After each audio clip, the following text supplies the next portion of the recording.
Are you there? Ah, I am here. OMG. Just one moment. We're recording already. I hit record before because I had a sense I might start crying This is so good. meeting my psychedelic soul twin I know. for the first time ever. It's amazing.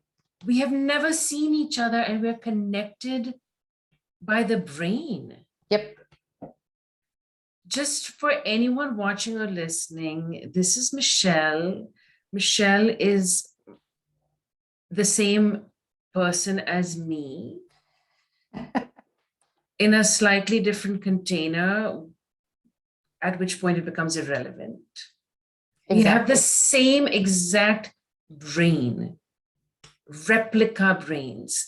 The odds of this happening, I thought were like 1 in 7 billion. Apparently, they're 100% because here we are. Exactly. You're in Hungary. Hmm. Shit is going down. Yes, it is. So thank you for being here. I'm glad you're here. Me too. Um, Tell me about your brain. Well, it's an interesting place, right? Like generally always, but the the big thing right now is that I'm currently studying neuroscience. I jumped into it after a degree in psychology, which I jumped into after being an IFS therapist, which came out of ADHD coaching. And it's just right. It's been a natural progression from one thing that was good enough to another thing, which was even better. And then there was a brief detour into a psychology degree, which was like, this is going to be good for something, but it's not my end state. And now I'm like, yeah, this is the place where my brain feels and challenged and supported. We are intense people. Yeah.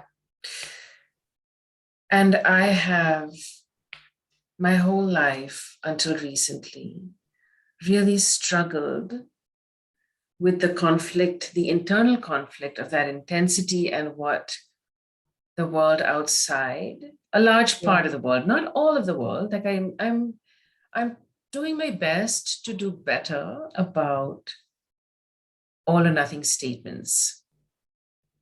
Like, not the whole world has been against me and my brain, because you're here, Yeah. But I right? think it is hard to feel if you are if you're a big gift in a small package. It's hard to think in terms of not when everything feels very big. It's hard to think of things in terms of in the middle.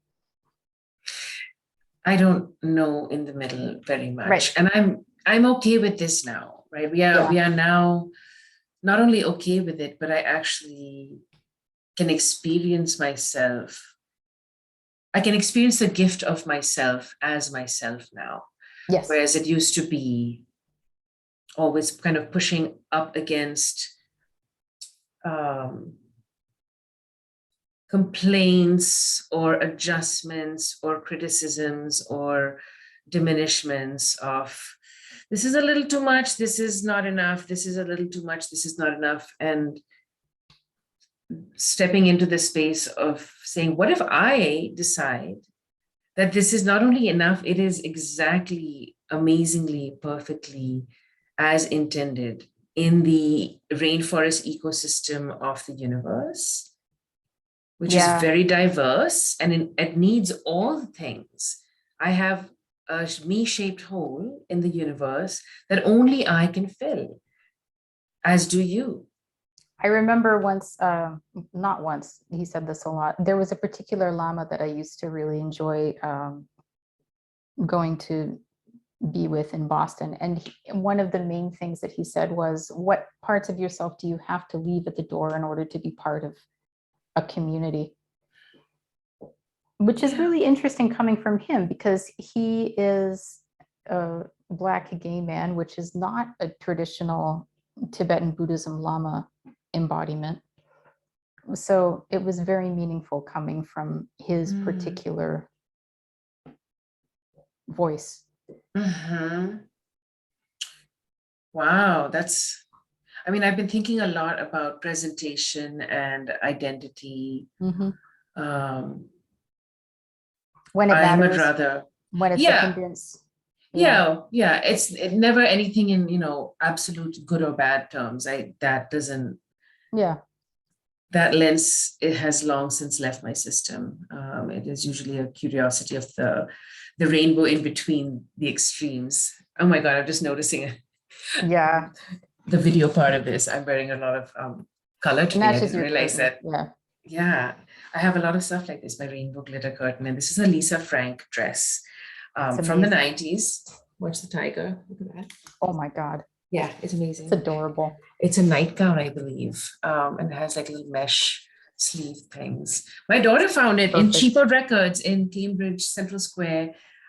I had never been in there, and I said, I'm going to go into a record store. I don't have a record player, but I'm around music a lot. And I figured it was part of like the kind of education I want as a parent for my child Yes. includes like, I would like to be the one taking you to your first record store trip, even though I don't collect records and I don't have a record player, but It doesn't matter.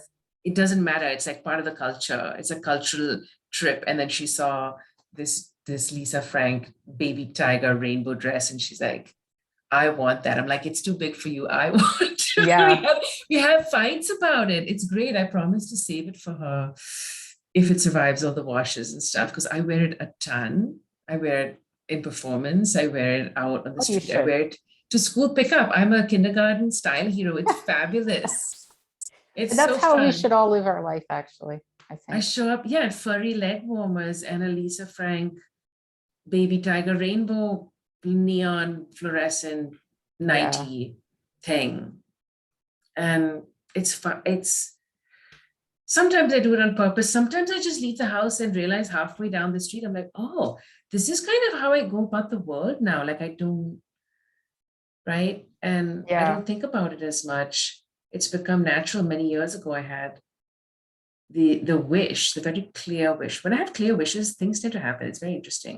And Yes. this very clear wish was like, I want my work wardrobe and my party wardrobe and my comfort wardrobe, all three to like meet in the middle, but also me not get bored of them meeting in the middle. So I have many avatars. There's like the American teenage boy mall rat avatar, like sweatshirt, a lot of sweatshirt and Yeah. beanie cap, and like androgynous. I mean, I have very middle presentation, and we can talk about that if you want. But like, we share so much in common. It's Yeah. I'm It's happy you're been, here.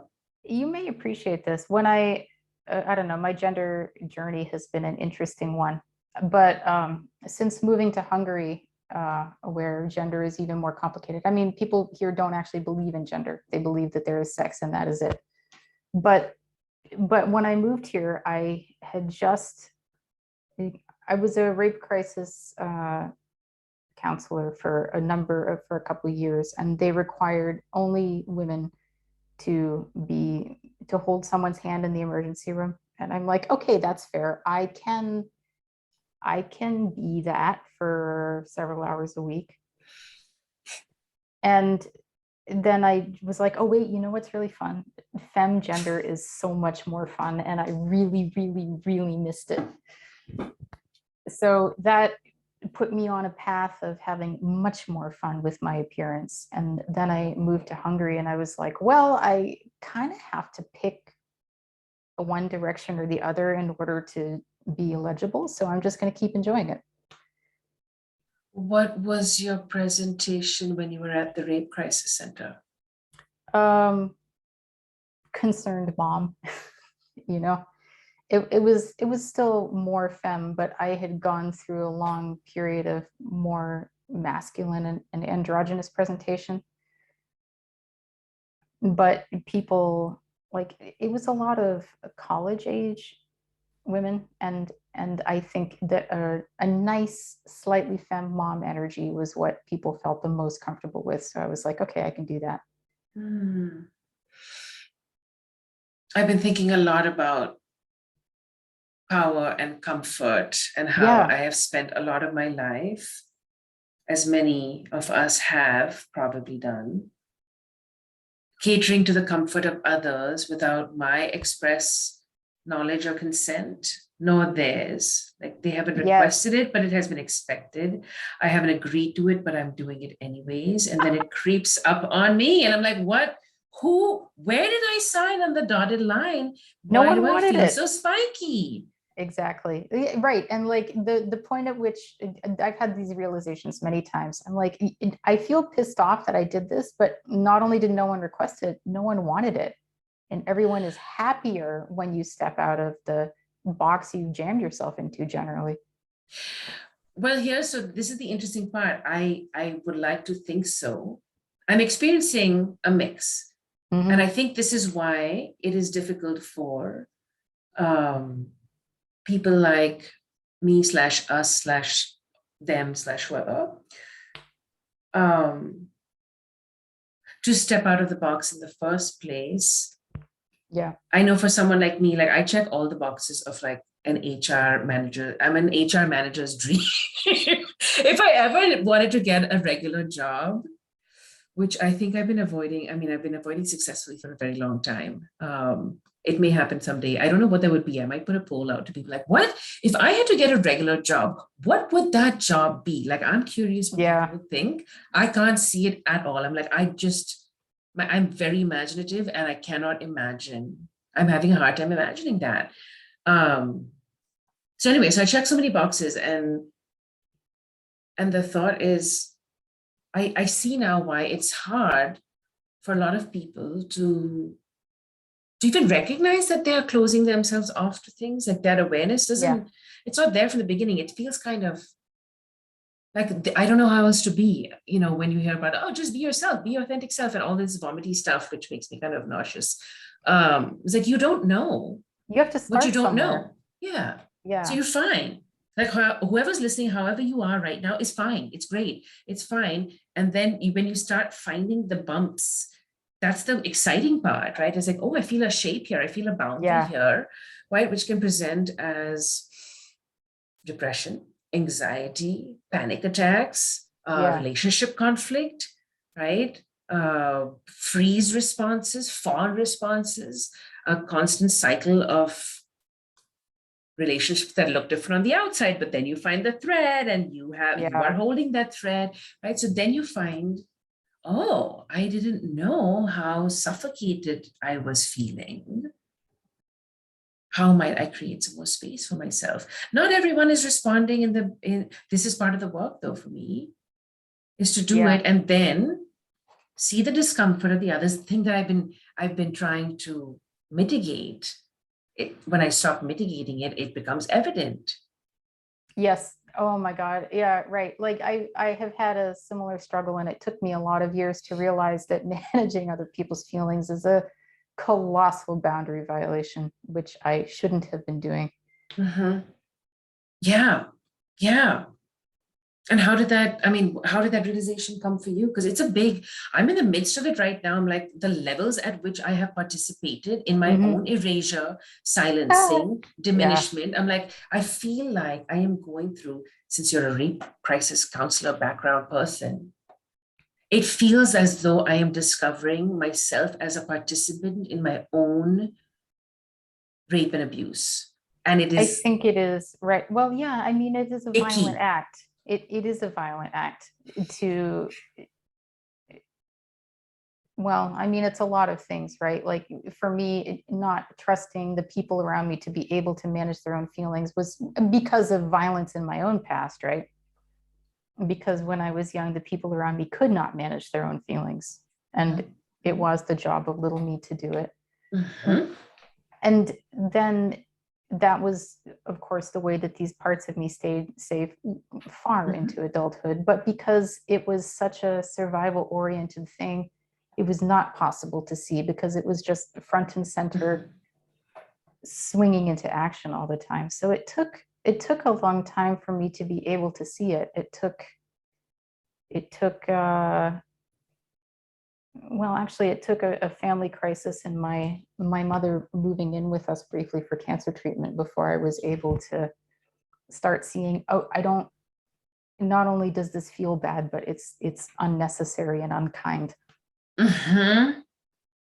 I experienced this today. My business coach, Simone Soul, who's amazing, an artist, artist of the mind. Just, I mean, fantastic person.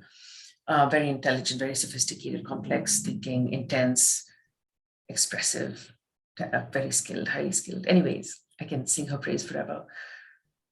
And thing has come up about, people pleasing in various parts of our life, and the way it is in fact an attempt at manipulation and control. Yeah. It is unkind and unloving at its core, even though it masquerades as helpful, necessary, loving, and kind. It is the exact opposite. And also, to use the internal family systems, the IFS lens, that people pleaser part is a wonderful, deeply beloved human being of their own right, a creature of their own right. With the best of intentions. With the best of intentions. Yeah.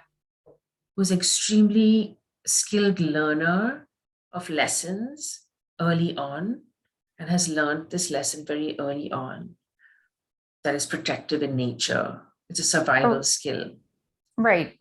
And like all the other little young parts, with a child's perspective, like with no understanding that there are circumstances in which it doesn't work, in which, like, for example, it's not going to let the people that you're controlling have their own growth. Mm-hmm.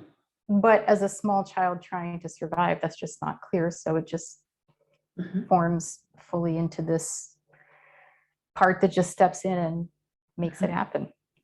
And it's fast, right? It's like it's almost there all the time. So it obscures the view to itself. It's like it can't see itself because it's standing in front of the mirror backwards.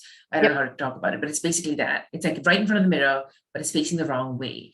And when we can create some space, which we can do very easily and quickly in IFS, which I'm so freaking... Yes. How are we also IFS people, Michelle? This is like... I know. And we have lovers in common. Yep. Yeah, we do. Really, I didn't really even good think ones. about that. Really good Yeah. one. Yeah. Oh my goodness. I'm sending love to all the lovers that all the lovers share. Yeah. I feel like I have an extended lover family, not all of whom I have physically touched, not all of whom I may ever physically touch. I experience love in this very bizarre way. I experience it through music. I experience sex through music, actually, which is kind of astounding right now, but also feels very like, oh, it's so obvious. No wonder I like it so much. I've been doing it since I was a child. I think it was yesterday I was telling you about this psychedelic integration class I'm taking. And one of the awesome things about it was just at the beginning, they're like, okay, so psychedelic experiences, drugs, yes, absolutely. There are so many more. And they're like, okay, there's music, there's certain kinds of lights, there's sex, there's sweat lodges, there's sensory deprivation. This is not even the entirety of it. And also it's not a state, it's an undulation. So it was a great start. But I love that. We can blow our own minds anyway. I mean, we're good at that. That's what we do as human beings. I have been experiencing this so intensely lately, and I feel like I've kind of gone to the next level where I found the controls on it. Like I found the dial, the panel, the control panel. I'm like, oh my God, it's not about being in the state all the time. It's like I can turn it on and turn it off almost at will, like with very little external input. I had zero external input maybe an hour ago. And I wake up sometimes in this state of mind. It's a psychedelic state of mind, a self-induced psychedelic state of mind. I coach from here now, Michelle. I don't have to. Why would you not? I don't have to think about anything. I come with no plan, no agenda. IFS to me is a psychedelic model of the mind. It is. I don't know how else to think. It's a fractal, recursive, psychedelic model of the personality, starting from an atom, going all the way through the universe and beyond, a repeating set of structures. And so from there, I mean, how is that not psychedelic? I'm like, that you can go take the mushrooms and the acid and do all of that. That's great. I haven't done that in years. and I might soon again. I don't know. I could take it or leave it at this point. I was like, I got the concept of it. It showed me what was possible. The couple of times I've done it ages ago. Yeah. And I can find my way back. I'm really good at navigating my way back to places. So I went there with some assistance. Now I can kind of bump my way back. Um, Have you at heard of least, a yeah. Have you heard of a band called Carbon-Based Life Forms? No, Oh, you should. maybe You should. carbon-based. It's I feel it's like I really might have. nice. What a great name. It's kind of Carbon-based trippy. life forms. It's kind of trippy and ambient. And my plan for Saturday night, there's a little boat on the Danube, a tiny little boat. It's an old Russian boat. And in the basement, they have concerts. And there's going to be this band, and they also have a light show. And from midnight to 4 a.m., I'm going to go jam in there with a couple hundred Hungarians, and I'm going to trip my face off with absolutely no chemicals. And it's going to be amazing. That's amazing. I am so excited. Yeah, I am too. I am too. I can I think imagine that is. that's what that's what the world needs right now. We need to just press the reset switch however we can do it. I think so. I am seeing people coming out. I've been playing shows. Shows are coming at us now. Good, good, good. They should be. It's I've played at this point 5 shows ever with this band, and never before in this setup, like with a microphone and all the equipment and stuff. I played in acoustic bands a little bit before. Yeah, this is a whole suits you other better. thing. Yeah. This feels very much like me. But my point being also that I'm facilitating psychedelic and spiritual experiences through this music, and people are understanding that. Yeah.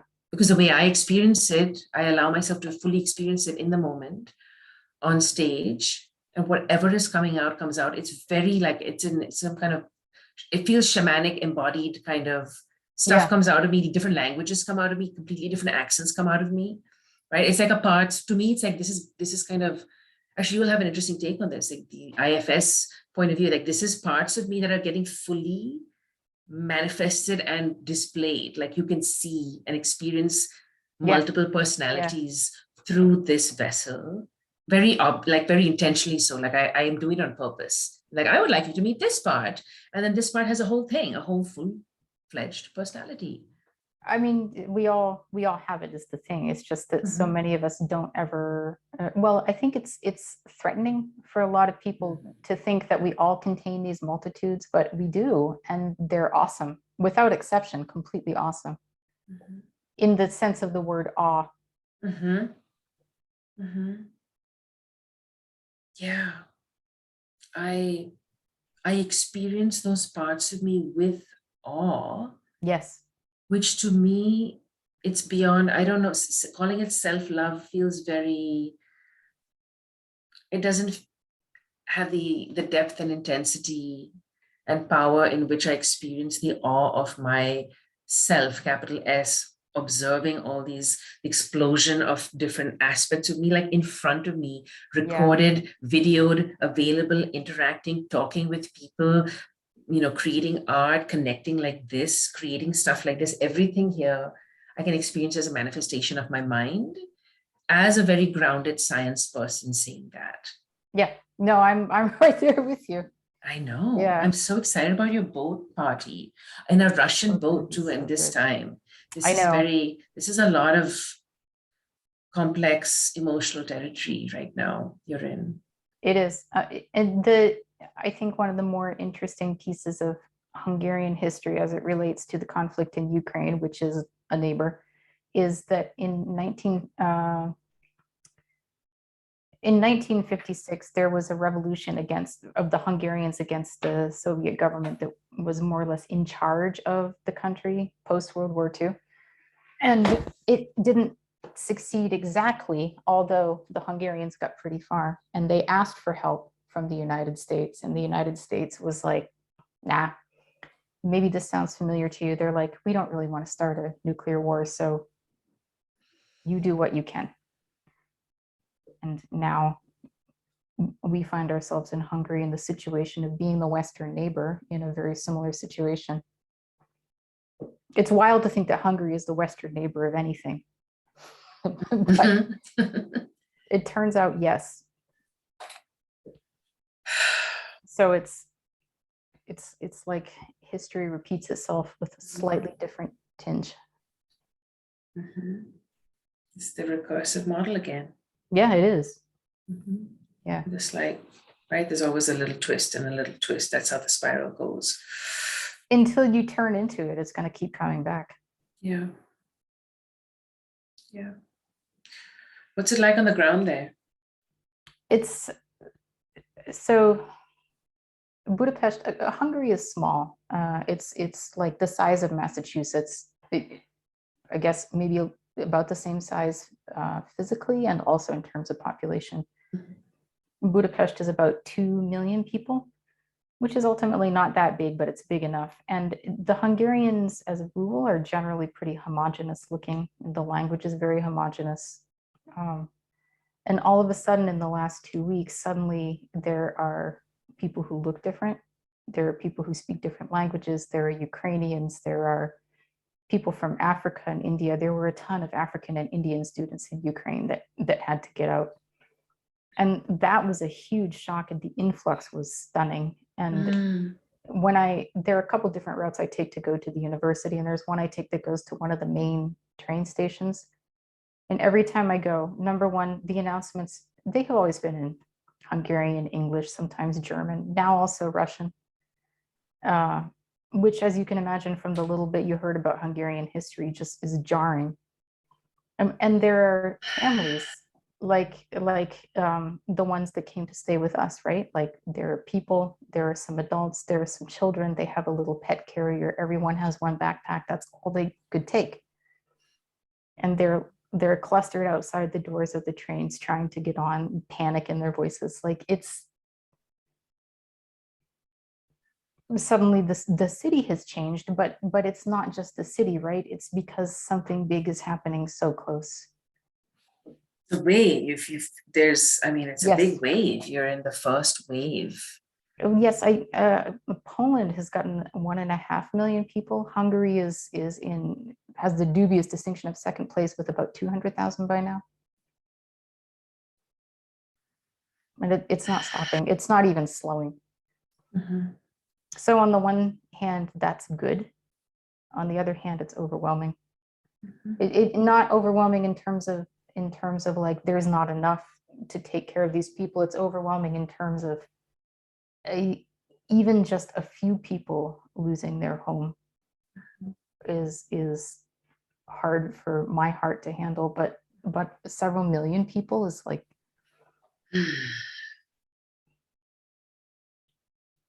and I think in a way it's good for me personally. I've had a Buddhist practice for a long time, and it's been really important for me to remember that to be in touch with suffering, to be in touch with my suffering makes me more open to the suffering of other people. And that is absolutely true. And sometimes being in touch with the suffering of so many people is important, because then it's not like it's, the Russians versus the Ukrainians, it's suffering human beings, much like me, much like you. Mhm. It's much less easy to put it in an understandable box if you're in it. And I think that is how it should be. Mhm. Mhm. It becomes universal then. Yeah. Yeah. Yeah, I feel that. I feel that. That's heavy. Yeah. It's exactly that. But it feels like as we take on some of that heaviness, right? It's like a shared collective unburdening. As the wave comes, Yes. so does the wave of suffering. And we can, by learning or remembering that we actually have the capacity to hold space for this suffering without that much untoward distress to ourselves. It is possible. It is very difficult, but it is possible. We are all designed to be able to expand in theory to infinity, to be able to hold this suffering. In Yeah. theory, this is very difficult, right? I'm talking like cosmic level shit right now. I think this is for me, people ask me a lot, therapy clients ask me a lot, what is the difference between empathy and compassion? And it's, for me, it's a spiritual thing. Well, also it's an IFS thing, but the Mm-hmm. difference for me between empathy and compassion is empathy is the ability to feel with someone, to be able to take what you know of your own suffering and what you can see of someone else's suffering and be like, I think it's like this. And then compassion is the point at which, okay, you know what you think it's like, you've checked in a little bit, and then you're able to sit next to somebody and say, well, now what? What should we do? Mm-hmm. It's like your capacity becomes infinitely bigger once you can be next to somebody figuring out what to do about something. And sometimes often even, there's nothing you can do about the situation, but maybe the answer to now what is, I think we just need to cry for a little bit. Mm-hmm. The ability, to me, I understand it as the ability to be present Mm-hmm. and witness another suffering without immediately giving into the compulsion to do something Yeah. to fix it, solve it, heal it, or move through the pain of it faster, right? Yep. To be in the pain itself without taking on the pain or without pushing it away, Yeah. to me Just is let it kind be what of it is. that it's that edge. This is like right on the edge. Compassion is like this infinite edge, right? I think of it as like this circle of, with infinite proportions Yeah.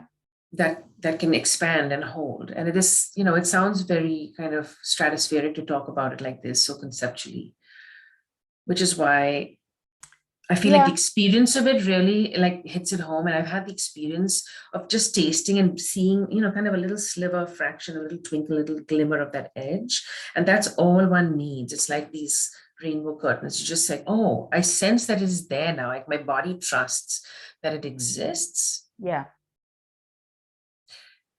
And I can experience it through the music. I can experience it through the psychedelics. I can experience it through walking through nature or doing the dishes or, I don't know, jerking off in the bath.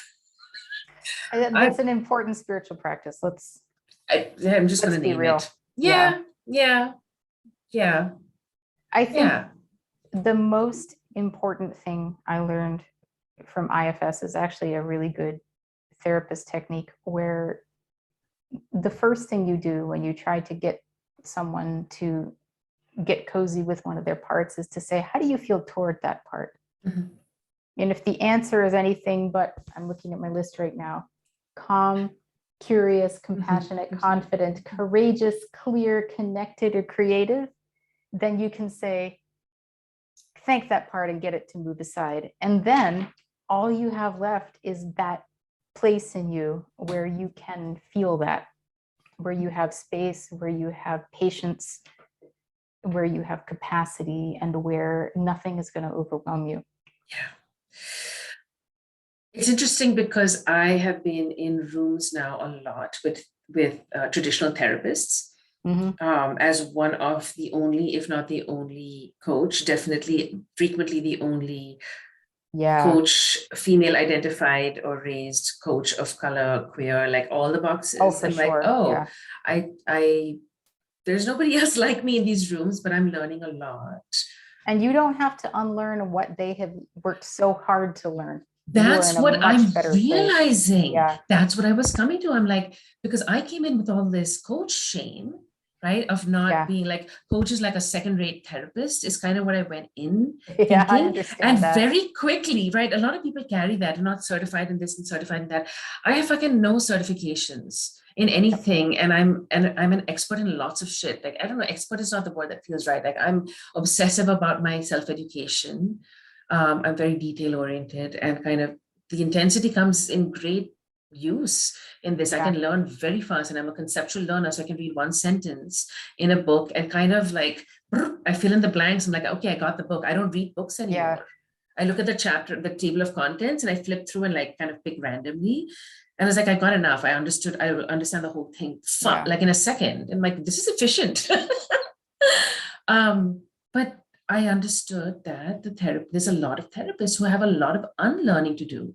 They Because do. traditional therapy, right? Like I think it teaches more of like, you are like there's a hierarchy. You're not able to be open. There's insurance pressures in the United States, at least, and Yes. pharmaceutical agendas that kind of, this is how I've understood some of it, right? You don't get paid until you diagnose someone with a disorder or a disease or some kind of illness Yeah. at the very large level, right? Like, and this is again, all therapists going into it have gone into it with the best of intentions. All of them want to do right by them. I know this. Some of my closest people standing here also are therapy people in some way or Yes. the other, deep therapy nerds. And I love them. And they have a shit ton to undo. And I'm Yeah. like, at one point I had this, I was like, shit, I'm ahead of the class because I don't have to You are. unlearn a lot of this stuff. One of the reasons why I switched from psychology, oddly, one of them, I read the book Overstory by Richard Powers, and I really loved it. And it was pretentious as hell.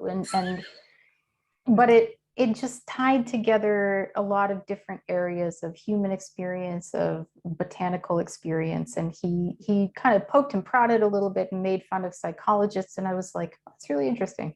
I read a couple more of his books about creating artificial intelligence. And there was one book in which he totally lampooned Oliver Sacks for making a public example of the people he studied and not actually doing much to help them, which I really appreciated because I secretly have felt that way about his work as well.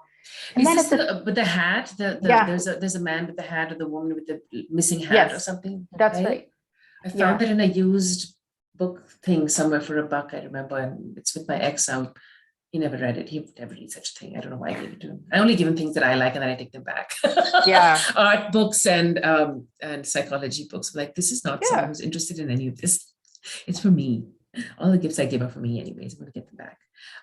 exactly. So interesting. Well, So and what are then the I was like, if I go further in psychology, I'm gonna have to really aggressively categorize people into the ways that they are broken and how to fix them. And at least in Europe, I found more than in the US even, there's an incredible pressure on therapists to make sure that you're fixing the person that you work with. And in fact, if they're not improving fast enough, then the theory is you should fire them until they're ready. I'm like, what? oh How does that work? What if someone's major problem is, anxious attachment or some sort of attachment disorder? Like, uh-huh. how do you help them form a healthy attachment and work through that if you're pressuring them to fix their behavioral issues? And everyone's like, man. I'm like, okay, so neuroscience it is then. How is that going to, in your view, what do you want to do with it, if at all? The thing that I'm going to do with it is the lab that I'm currently working in and my research interests are largely about emotional flexibility of various kinds. Any sort of psychedelic experience is about finding flexibility around an emotional state. I did my thesis on rejection sensitive dysphoria in ADHD, which is, again, you get stuck in an emotional state around being rejected or around rejection or perceived rejection. All of these things are emotional flexibility in my mind. So that's where I want to go moving forward, is researching. Do you know there's no psychological construct right now of emotional flexibility? It's a big thing in, for example, business coaching. Harvard Press has written a book about emotional flexibility, which I have downstairs in Hungarian even. It's been translated to Hungarian. There's no way to measure it psychologically. None. The capacity to hold and switch between Yep. extreme states. That's right. In a sense. There's no way to measure it. That is fascinating. In the last year, my own brain has kind of been able to see itself as parts have stepped away from the mirror. Yeah. And I, by the DSM, checked most, if not all, the boxes for bipolar 2 and for ADHD. Yeah. Possibly, I haven't explored this part yet with somebody else, but there might be bits that fall in the like mild autism spectrum, possibly, but Mm, there's a lot of overlap also in all those zones. So I don't know, right? High function, very, very high function is how in that world it might be called. But I don't experience anything wrong with me. right. Yeah, There's exactly. nothing, I feel like, I'm I'm a certain species of plant in the rainforest. Yeah, I mean, I resonate with that a lot. I've had a ton of different mental health diagnoses. I've had bipolar disorder, depression, whatever, ADHD, and it turns out that the one that resonated the most was PTSD. Mhm. And then working with that with enough therapy, I don't meet the criteria anymore. So like, I think sometimes we just need to learn to live with a combination of the temperament that we find ourselves with at birth and also all the experiences we accumulate. Yeah, I feel you. I mean, when you say this emotional flexibility, to me, Yeah, accept first, being able to become aware of, and then accept, and then celebrate, and then fully embody and kind yeah, of drive the ship on the shape of my personality right. has been the greatest thing I've ever done for myself, because I know now I can feel the waves coming. I can actually bring the waves on and off. I've been Yeah, without a therapist for a year now. Yeah, close. Yeah, probably about a year. And I haven't like suffered a depressive episode or yeah, kind of a depressive episode for a year and a half, closing on 2 years at this point. Right? I can sense shifts, but it's like being on a boat in the ocean. And yes, sometimes just kind of riding the waves, but I'm the captain of the ship. And I'm not saying that people should be without therapists and whatever, like my insurance change. And you know, it would be nice, but the hassle is right now more than it's worth. I do IFS on yeah. myself a lot. I think I find often that largely people don't stay in IFS therapy forever, because it's a skill that's easy to pass on and it's easy to learn. It's so effective. That's why I Yeah. love it. I'm like, I love the fact that I'm doing this now as an IFS coach and not Hmm. from the therapy and insurance and that like long drawn out, Yeah. 5 years, 7 years in therapy. And people, I didn't fully trust how effective it was at the beginning, which is why I had a hard time accepting that the folks that I worked with, like seeing the things that were happening for them so fast. I Yeah. doubted it. I doubted the model. I doubted my ability to execute the model, especially, and I'm very creative and very Yeah. fun. I have to say, I know I am. Because I can't do it any other way. So it's very imaginative. It's very playful, right? The stories. If I get around to it, I might start publishing them as case studies. But like a 10-year-old mystery story, Yeah. right? The case of what's the first one? The case of the codependent cellist. It's going to be the first one. Yeah. Oh my God, that would be And then the so next good. one is what is it? The mystery of the missing star is episode 2. It may happen. But anyway, so it's extremely effective. And you can do Yeah, it for yourself, which is why I'm like, I want people to come in and out. exactly. You Like don't need that long. when I mentioned I went into IFS therapy and then after that I didn't meet the criteria for PTSD anymore. That was in 16 sessions. That was it. That was It it. It was a does not take lifetime. long. Yeah, 40 it doesn't years take of long. suffering. Yeah. And then Right? 16 weeks and it was like, oh, I can live without That's amazing. all of being afraid of Mhm, all of this. mhm. It's so fast. Damn, I should I have to I might reduce the amount of time I spend with people then doing this. Because I think a lot of the time with therapy, the expectation, and coaching is like a newish, it's a pretty new industry. And there's a lot of Yeah. feelings around it. and doubt and suspicion. And like there's, there's scammy operators in every field in life, including therapy. including therapy. Yeah. I was in this room, right, dealing with my coach shame of like, I am the only coach in the room and I should be a therapist and blah, blah, blah. And my teacher went around, Derek, who, oh my God, we have a teacher in common too. Michelle. Yeah. I've never studied anything with him. I worked with But him. we know. Yeah. And he goes around asking the room, which is, 99% therapists. Has anyone in this room had a bad experience with a therapist? Every single fucking person in that room put their hand up. Everybody had their hand up, sometimes multiple hands.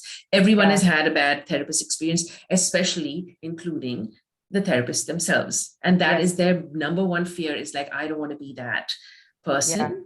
But also I'm scared of losing clients. What if this one leaves? Like all kinds of behind the scenes. I'm like, oh my God, y'all are living with a lot. I remember when I started, I changed my job title from ADHD coach to psychotherapist when I started working with IFS, because it didn't feel like coach was an honest portrayal of the deep work that I was doing with people, because most of it was around really incredible burdens of shame. And that could be part of coaching, but it didn't feel right to me. So it was really interesting, because a lot of it was like, number one, therapists were worried. They're like, you can't do this. It's not something that people do. You have to get a certification. You have to be licensed, because otherwise you're going to make us all look bad. But then, I didn't think of it like that.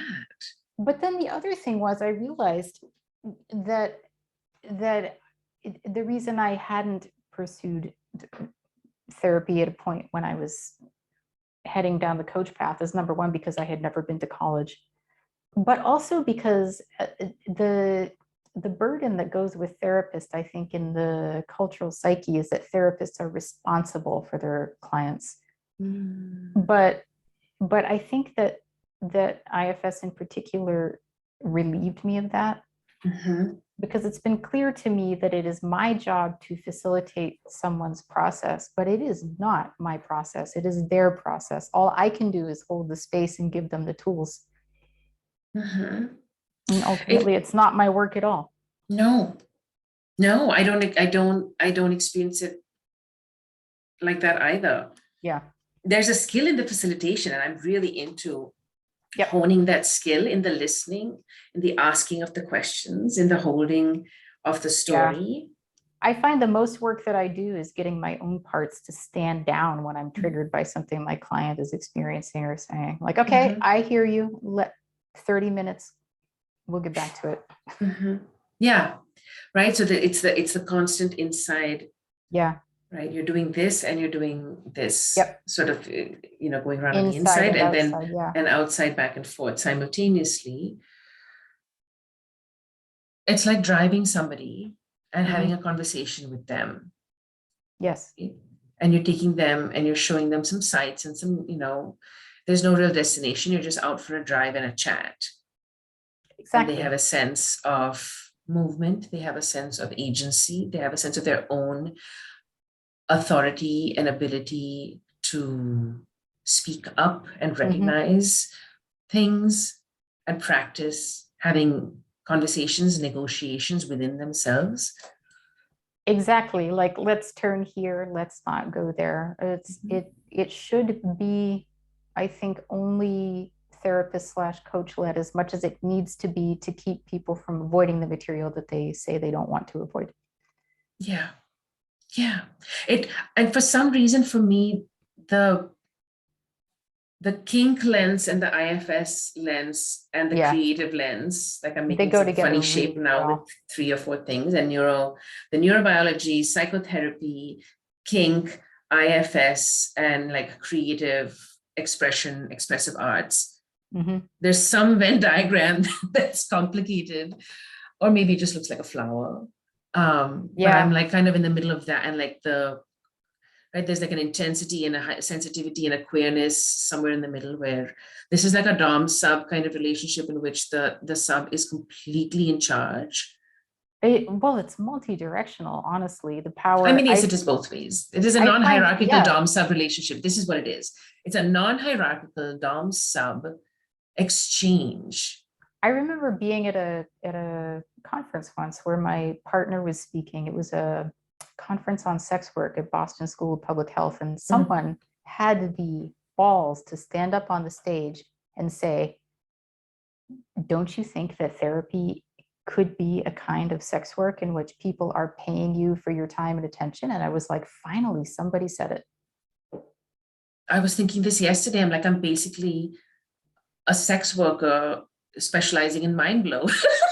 Exactly, right? I mean, doesn't everyone say the brain is the biggest sex organ of the body? Yeah. Okay, that's what we work with. That's what is all stuck and frigid and like is stuck in its own drama. And then the facilitation in relationship as we experience kind of And it is moving really through. intimate. It's very Really. intimate. It's very Yeah. freaking intimate. It's very Yep. intimate. I'm realizing that now. I will not just take any old person that comes my way and does not You can't. understand what this is. You It is have to have very good freaking chemistry. intimate. Yeah. Yeah. So right now I'm doing these, I didn't used to do like single sessions, but I'm like, I want to do this for me. I'm doing these trial sessions for a small amount of time. Mhm. For me, it's like a coffee date both ways. It Right? is. I want to it's see so before we good. do anything, because Yeah. it's skilled work, it's masterful, and it is together. It is very chemical, it's psychedelic chemistry. Mhm. It's very Trying to work. intimate. I think when people are first starting out, especially in coaching, because in coaching they encourage you to get hours by giving away sessions frequently, and people are often feel roped into coaching relationships with people that they just don't vibe with. Mm-hmm. Yeah. And then it's just bad, and then they develop their style around these non-consensual, Mm-hmm. unarousing relationships, and it's like, Yeah. you're having it to go back to the kink or what have Mm-hmm. you. Like, you have to have not only consent in any intimate relationship, therapy and coaching included, but it has to be enthusiastic. If you're not screaming yes, then you should just walk out the door. Yeah, it has to be a hell yes from both sides. Yep. Yeah. Which is great, because I'm not here to like twist anyone's arm or convince them or convert them. Like, that feels very rapey. It feels, it's like I have goosebumps thinking my skin is crawling thinking about it. That's where it becomes fun and mischievous. Even the exchange, it's a power exchange, it's a money exchange. It is a deeply intimate exchange. It is not like you pay me and I'm your bitch.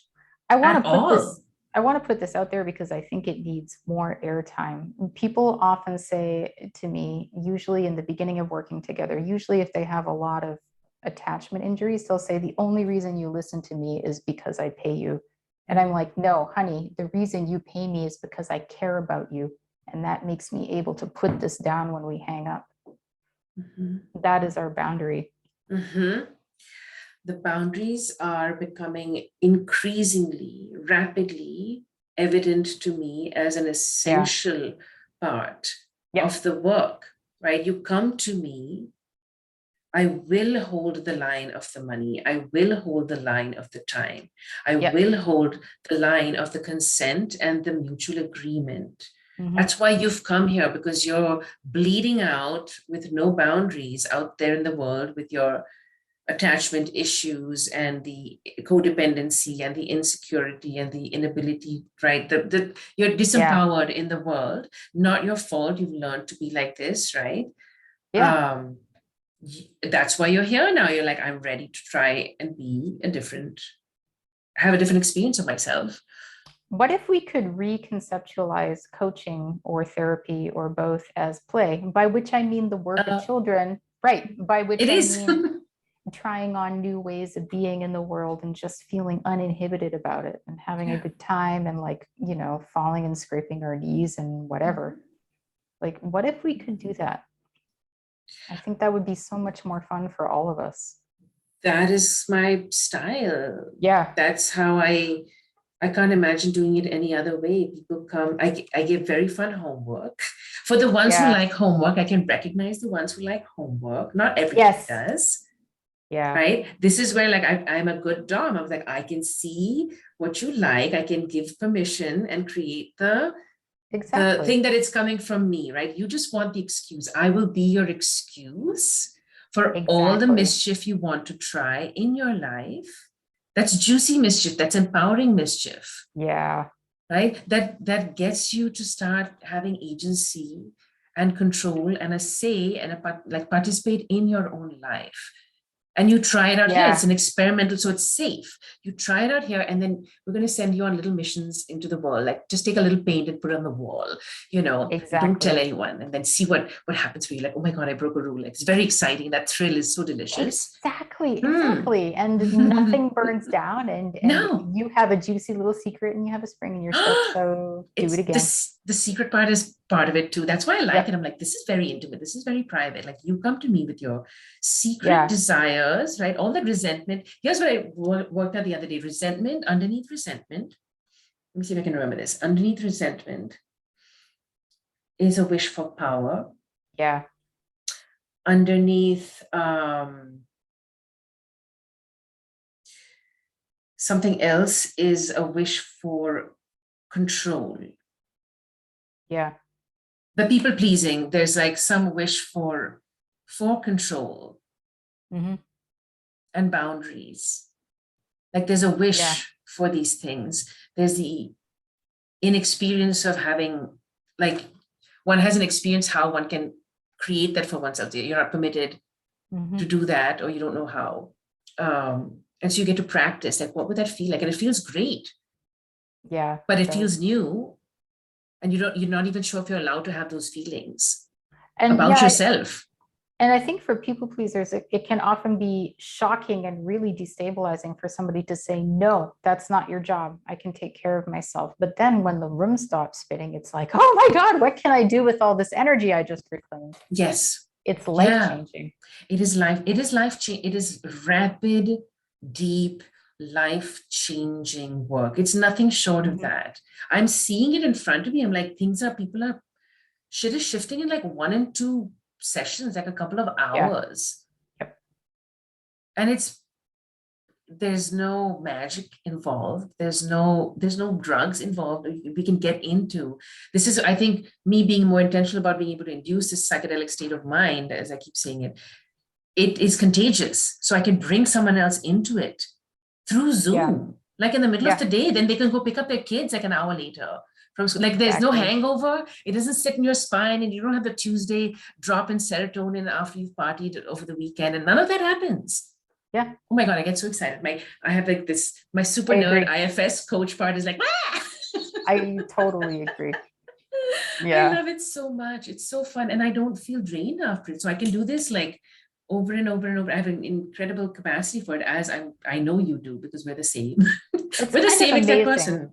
person. My schedule is a little nuts right now because I'm doing this incredibly hard coursework. Like I have an entire class this semester on eye tracking methodology, for example, and we read papers and we discuss them, and then we have to do an experiment, and then we have to write it up and present it. This is one of my 10 classes.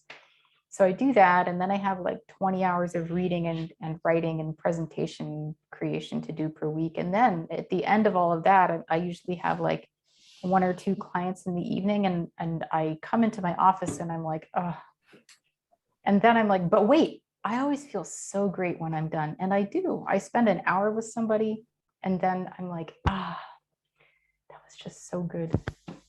It's energizing. Yeah, it is. It is It energizing. is. I limit how much I do it in this version, because I do it in Mhm. music. I do I have a lot of time to myself. I need a lot of time to myself to be Yeah. alone. I wander in the forest and in the cemeteries and whatever. Like I'm a little Yeah. I'm a little bit of a stereotype in that sense. I'm like this the broody, eccentric monk type. And Lord then the Byron. I don't know enough about Lord Byron to know that, but I have other images that come into my mind. Yeah. Right. I'm like the poetic, melancholic, but also Yes. like I'm excited on my own. I'm like, I love my company. I have a great time on my own. I giggle and I laugh. I make myself laugh like crazy, right? And then I get into some deep obsessive thought and I listen to music or I don't. I listen to the inside of my head and I wonder and I wonder and I wonder. And then something, I'll get to some kernel of something and I can condense it into like a 60-second thought. And some people get that. They're very dense, and that's why you get them, but they're very dense. For most people, I'm like, oh, there's a lot in here. But if you take it, you plant it, for years, it will give you some, it will bear fruit for years. Yeah, That's not my job to water it and plant it and like no. tend to it. I'm good at making good seed. I'm not great at tending other people's garden. And it's not my job. I tend my own fucking garden. That's what it is. I'm great at that. One of the most interesting, this whole thing is so interesting. This whole psychedelic integration class that I'm taking is how they talk about it's the integration process is a process of digging deep, finding what you already have, what you already have experienced. Because if you have experienced it, it's yours, whether or not you can get back to it. And then they talk about it as a process of unfolding. Like you have it, you hunt it down, you bring to mind everything that was good about it or everything that feels unresolved about it, and then you just unfold it layers and layers and layers until it's yours. And like what? We should all go through this process with some piece of our life that feels unfinished and unintegrated, I think. And I feel like it's continuous. There's it right, so should be. Pick up pieces and put them down also. I think the putting down is also important. I think folks like me, and probably you, one of the things I'm learning this now though, like is to allow the surge when the surge comes, and to also start sensing like, okay, I can breathe, I can pause and I can breathe, and it will still be there when you come back to it. If it's important, it will always come around again. I don't have anxiety anywhere nearly as much around this. I lost my I had a kind of a primary urge for cooking for most of my life. Since I was a little child, and I'm on this show and stuff now. It's been 5 or 6 years. All self-taught, and at some point, I lost the innate urge to do it at home for myself. I'm still good. I'm great. It's fine, and I love it when it's like I'm doing it for that. But on my own, other stuff was happening in my life, and one day it felt like my oldest, closest, dearest, beloved lover had just walked out on me. And I grieved for a while. I talked to other artists, I talked to other makers, I talked to other creative soul types. And I started just watching what was happening for me. I got deeply into stand-up comedy for a minute over there. I performed a couple of killer sets. They were actually really good. I'm like, where did this come from? All improvised stand-up comedy to a full house with like absolute silence and then hilarious laughter, and like it's just coming out from this place inside me. And I'm like, I don't even feel ownership over any of this. I'm just kind of watching this happen. And then I made the connection. I was like, oh, the creative spark is just the creative spark. It's just shifted form. I'm the vessel for it. I can tend to the spark, like my only job, as is anyone's. This is not special to me. I'm speaking from my experience and example because that's what I know best. And it is a mirror for many people's example that is possible for them. So I'm making it be known that this is possible for everyone. Oh, absolutely. In this way. The spark just moves. And now it's come into into coaching and music. When I was young, I mean like fourth grade, I was a musician. I started playing the flute, and then I started playing the bassoon of all things because I was like, the flute is a little boring. I want something harder. My first instrument was the bassoon. Did you know this? For a day. No, I didn't. For one day. Then my dad said it sounded like a pregnant cow, and could I please pick another instrument? I'm like, it's just day one. It's a hard instrument. Anyways, I did not know that. I kept going. Of course. I got quite good. I actually joined the military as a musician, and then I was like, you know what? Part of it was enjoyable, and part of it was using creativity to find a place, doing things that people approved of, where I felt secure. And then it was like, fuck it, I just don't want this anymore. And it's taken me so long to come back to creative expression. which I now find in the form of research. Mhm, mhm. You do need a strong, well-nurtured creative streak to do scientific research. That is a fact. Oh yeah, I can understand that. I can understand that. Yeah, so it's like, art does not look like a canvas and a bunch of paints. Like that's not the only way art looks. That's Yeah, not right. So what you are doing is an extreme form of creative expression. yeah, Coaching to me is an extreme art form. It is like yes, a form of mind art. So very beyond much kind so. of, I don't even think of it as much as like healing or fixing. Like there's like the problem solving. There's like the healing and therapy angle to it. There's, I don't know what other angle, personal development, which is its own kind of little thing, right? Accountability and that kind of thing. I'm going to Yeah, come and breathe down on you and like hustle and do stuff. And I don't know. I'm making it up. I don't know what that means. But for me, it's 100% like you'd buy a painting. You don't explain to people why you there's certain art that you yeah, enjoy.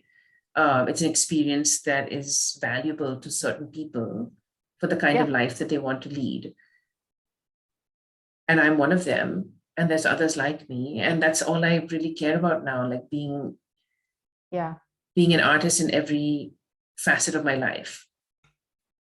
exactly. Yeah, There's no energy around whether it's true or not, or if somebody believes me or not. Like it's just as much as you and I are sitting here looking at each other, just a fact. It's like I'm breathing. yeah. I got to say that was a shift that was liberating for me, not giving any more shits about what other people think. I remember my therapist asking me one day a question like that, like, when will you not care what other people think? And I'm like, that sounds fake. And then one day I was like, I don't care what other people think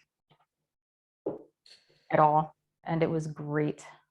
Yeah. And then I moved to Hungary. And I think it's important to also say that it is not like a fuck you energy. It is not, No, and it is the opposite. It's like I love the it's people like in my life there's a no more lot. charge in trying to fulfill their expectations. I'm like, they can No, have expectations and that's fine. And and I that's can theirs. have mine for myself. Those are their expectations. Yep. And right, I had this conversation yesterday and this morning. I have like multiple difficult conversations a day now. This show is now named Sweaty Convos, and I think everything I Good. do is just going to be called Yeah. Sweaty Convos because I want to talk about difficult stuff all the time. Um, and it was about discomfort, their discomfort at how I show up in the world. And Yeah. I said, well, that's your discomfort. So you can choose to, you have options around it. So Yeah. figure out what your options are. And I don't know, good luck. I love Yeah. you. Yeah. Keep me posted or not. Like, Yeah, you can press buttons and make me go away. You can choose to change the nature of how we relate. yeah. Um, we can talk only on the phone. You don't have to see how I show up in other places. Right, you don't have to watch all my movies. I, Is all I'm saying. Like yeah. you don't have to listen to all my music.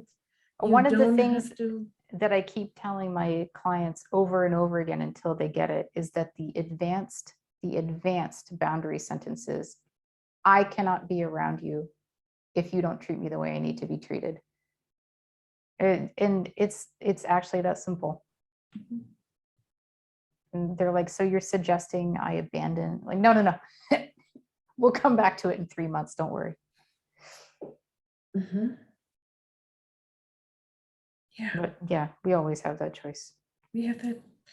But the when the choice becomes apparent, I think this happened to me recently. I was like, I experienced the awesome in the awe sense of the word, the awesome and rather overwhelming power of wielding that kind of choice and control in my life. And I'm in Yeah, the midst of kind of having this big unfolding happen for me, part of which is like, where have I then been participating in the diminishment of my own power? I've been giving it yeah, up over and over again. And standing in the awesome magnitude of its like infinite abundant. I'm just using a bunch of words right now, but it's like it's indescribable. I see why it is scary yeah, for folks yep, when you really like taste the magnitude of creative power that exists. And I call it, I continue to qualify it as creative power, as benevolent power, Yeah. because I mean, power in and of itself is a neutral thing. It can be right atom bomb or crystal of MDMA Yep. are Yep. both forms of power. They're neutral in and of themselves. What is done with them, the impact of them, the result of them Exactly. Yeah. is what affects us one way or the other. Yeah. And just standing in the place of neutral power actually to me was the most overwhelming. I'm like, shit, I could choose to go either way. Do I trust myself to choose a way Yeah. every time that is not harmful or hurtful or thoughtless or cruel? Yeah, I can say for myself, definitely, of course not, but I've learned the skill of repair very well. Mm-hmm. Ultimately, Yeah, it doesn't matter as long as you can own up to it. you own. So I've I've been working through a couple of ways. Like, how do I stand on this edge of power, Yep. of my own personal power? Power is a scary thing. Power as a female raised person Yeah. from other, I mean, there's so many layers. I'm left-handed. Like Yeah. everything about me is like wonky, Yeah.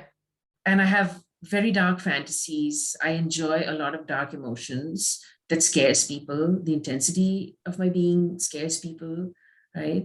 So I've been told I'm wrong and scary in so many ways. And then I suddenly have all this power, and like part of me is like, what if we Yeah. indulge the wrong part? What if we indulge the scary part? And so then finding places for that expression, this is where the music comes. I'm like, oh my God, thank fucking God. It Yeah. all goes there. The crazy rage. We're writing a song now. It's about euphoric rage. It's really good. It's a good song. But it's like, and it comes at this point where it's this transcendent, uplifting kind of in a cathedral song kind of a feeling. Yeah. Singing about euphoric rage, like it fills me and it lifts me, right? It's like a collective anger against, it's my big fucking no. I know this sounds ridiculous. I do this in philosophy papers. I have to write a shit ton of philosophy papers, and I make sure to choose some old white guy that I fucking hate, and then I go hard on him. And it's absolutely fantastic. I can really explore the space internally, and then by the end of it, I'm like, all right, I grudgingly have to admit you made 3 or 4 good points. But it's just a completely new form of creative expression for me. But it's also really good. You have to give yourself permission. There's the kink. I don't know if you do, the kink educator Midori. Do you know of her? She's been around for a long time.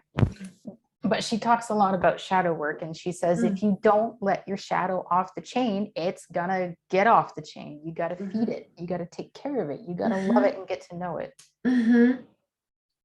I get that. I think, yeah, in the containers where we can allow for the play, right? Yep. All of that comes out in play. Yep. And it's contained. I spoke to someone the other day.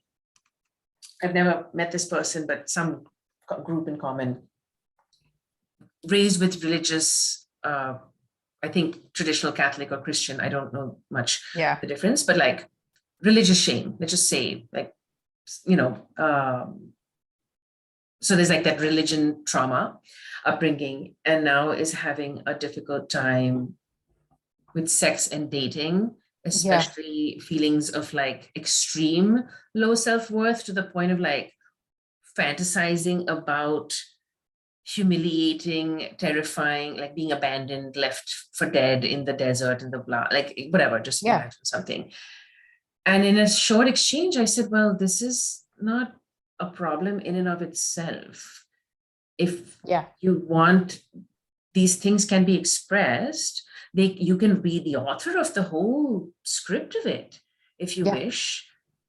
So you're in charge of every step of the way. You can describe the entire scenario that you fantasize about. You can execute it.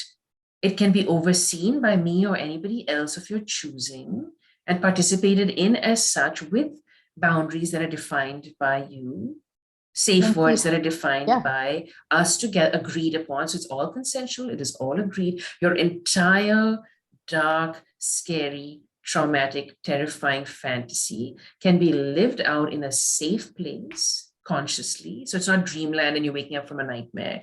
Right? You're awake and doing this. Um, and immediately the anxiety shifted in this text message. We haven't even done anything yet. I don't even Yeah. know if she'll come back. It doesn't matter. I'm like, this is amazing. Just the idea of it was so powerful. I could sense her energy shift, and she was like off and running. She was like, fuck, I get it. My mind is blown. I can do that. I'm like, Yeah. yeah, you can do Yeah. that. Yeah. If we have trauma, we may as well have fun with it. Really.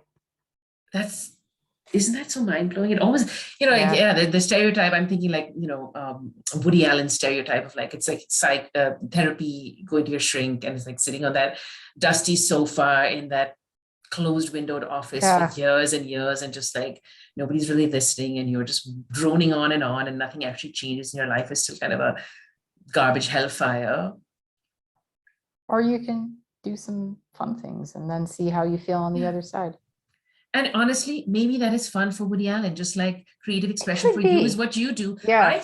I say whatever you're experiencing, there's a part of you that is enjoying it. Find that part Yep. and let's talk to that part. It's there, 100%. A teeny tiny little part of you enjoys the Exactly. struggle, enjoys the scarcity, enjoys that edge of danger, like, will I make the rent or not? Or whatever it is. And it sounds blasphemous to say it because they, oh my God, society, capitalism. Like people will come screaming hysterically if I say stuff like this out in public. But I'm saying it out in public because this is going out. Yeah. There is a part, it's not all of you. And yes, there's all this systemic bullshit. There's a lot of bullshit on top of it. And yet, this is the part of IFS that I'm very interested in. And I've been asking direct questions about this because it comes up in survivor trauma as well. Yeah, it does. That there's a part that enjoyed it because it gives me goosebumps, creepy goosebumps to say so, but like the part of the grooming process, for example, in child abuse. Yeah. Trigger warning, trigger warning, trigger warning. Children need attention. So the person grooming knows what feels good. The little tickle in the thigh, right? I mean, it's but there's a part of them that has deep shame around having enjoyed that initial attention. Yeah. Maybe there was some words or touch or gifts or what have you, and that is a very fragile part. Yeah. I have a lot of feelings for those parts of us. I went to a lecture once on, of all things, fairy tales, and the lecturer said that the thing about pedophiles is that adults are very busy, and we often don't give children the time and attention they need, and we don't often meet them on their level and in their world. And unfortunately, the people who do frequently are just not wholesome. And I think about that a lot in terms of survivors of childhood sexual abuse. It is no one's fault that their needs were not met in a healthy way. Mm-hmm. And of course, it's good when your needs are met, even if it's in a way that is completely unhealthy. There's bound to be something about it that's like, finally, I got a tiny shred of what I needed. Like, we're human. It's okay. Yeah. Yeah. And IFS to me is very powerful because I will also go and inhabit the mind space of perpetrators because I'm deeply interested in like the other side. Yeah. Because that's, for me, that's where the healing is. Like if we can learn to, because this is being used, IFS is being used in prisons, death row inmates, murderers, rapists, like the deep transformative work that can happen and legacy burdens, right? These are cultural sometimes, right? Pedophiles didn't just come out of nowhere. They learned something at some point. They've got parts as well. This is like advanced, sophisticated IFS in my opinion. And I'm very interested in it and I get it right away. But it is heavy to talk about. Very, very, very, very, very, very, very heavy to talk about. But I see how the roots can go, like, it can go, anyway, it can go far. It goes all the way to the end of the universe. Absolutely. Yeah. You've been amazing. I know we can talk forever. Yeah, I think we will. I'm going to be good about boundaries. Better. I will talk to you at some point soon, I'm certain. Probably we'll text each other in like 20 minutes or something. Yep. I bet you're right. This has been the most enjoyable thing. Thank you so much. You're very welcome. It's so good to talk to you. I I don't even know what to call this episode and what to even say. I can't summarize this. That would be my creative challenge. In one sentence, summarize the conversation that you had with Michelle Fitos. Am I saying your last name right? Yes. Okay. It means a nose like this, a squishy nose. Oh, it's a specific kind of nose? Yep. Fitos is a kind of nose? It is. We have the same kind of nose, you and I, then. A nose for things, Mm-hmm. in the metaphorical sense. Exactly. Fitos means nose. The nose knows. Yeah. This is great. Thank you so, so much. What an absolute pleasure and delight. I love you. Love you too. Bye. Bye.